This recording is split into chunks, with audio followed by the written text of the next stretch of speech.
Bonjour, aujourd'hui nous allons parler de biodiversité. Préserver la biodiversité est devenu une urgence absolue, bien plus incontournable et même vitale que la règle des 3% de déficit budgétaire. La pollution et la surexploitation de nos ressources naturelles font peser une menace considérable sur la biodiversité. De 25 000 à 50 000 espèces disparaissent chaque année. Ce chiffre est alarmant. Prenons le cas concret de la disparition des abeilles. Depuis 30 ans, leurs populations disparaissent en raison de l'utilisation des pesticides appelés néonicotinoïdes. Or, notre régime alimentaire est permis à 35% par les insectes et à 80% par les abeilles. Sans abeilles, il n'y aura plus de pollinisation et donc plus de fruits. Notre régime alimentaire en sera lourdement impacté. Ce sujet est l'occasion de vous montrer l'importance de l'indépendance des députés vis-à-vis de tout lobbying et de tout syndicat. En effet, l'interdiction des néonicotinoïdes était prévue dans le projet de loi pour la préservation de la biodiversité, de la nature et des paysages. Mais cette mesure a donné lieu à d'intenses batailles à l'Assemblée nationale, que ce soit en première ou en deuxième lecture.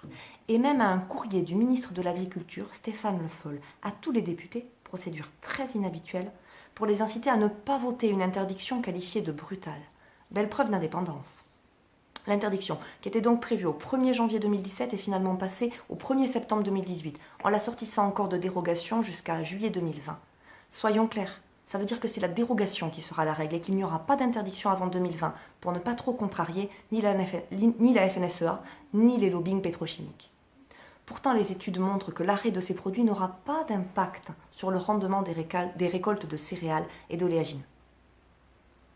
Il existe un moratoire partiel en Europe depuis 2013, mais pourtant l'utilisation de ces produits continue à augmenter en France. Les chiffres obtenus par l'Union nationale des apiculteurs français montrent que le tonnage des 5 principaux tueurs d'abeilles est passé de 387 tonnes en 2013 à 508 tonnes en 2014, soit une augmentation de plus de 31%.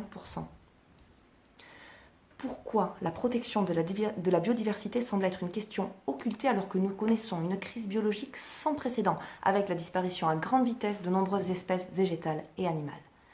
Nous agissons comme si nous pensions que l'homme pouvait s'en sortir par lui-même, sans se soucier de la qualité de ces milieux naturels qui lui apportent pourtant des terres fertiles, des eaux pures, des populations d'insectes qui se régulent elles-mêmes, de l'oxygène. Il est urgent de comprendre que la menace qui pèse sur la biodiversité fait avant tout peser une menace sur la survie de l'homme. Notre société doit devenir plus respectueuse de son environnement, avec une agriculture moins empreinte de chimie. Gardons en mémoire que le vivant qui nous entoure est notre patrimoine, mais est aussi notre ressource.